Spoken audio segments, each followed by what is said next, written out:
Catherine Bernardo, kalmado lang, reaksyon sa girlfriend ni Alden Richards.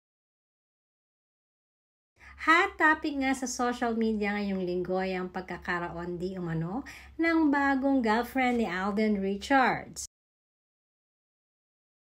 Nagulangtang naman ang mundo ng showbiz dahil marami ang hindi makapaniwala sa biglaang pag-usok ng balitang ito. Alam naman kasi natin kung kanino nalilig si Alden itong mga nakaraang taon.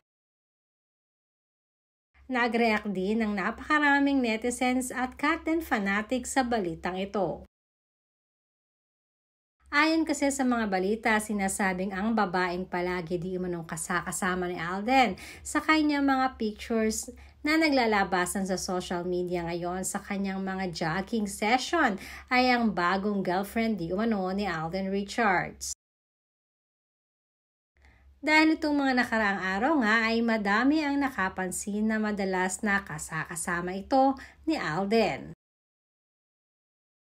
Hindi naman nagtagal ang balitang ito at kinalaro na ni Alden na ang babaeng sinasabi ng mga netizens ay hindi niya ito girlfriend.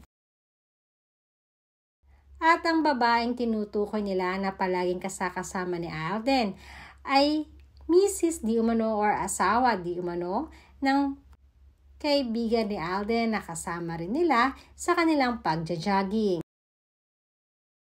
Samantalang ayon naman sa aming source ay hindi naman di umano bothered si Catherine sa mga ganitong isyong naglalabasan patungkol kay Alden Richards. Dagdag pa nito na kalmado lang di umano si Catherine dahil alam naman nila ni Alden sa kanilang sarili kung ano ang totoo.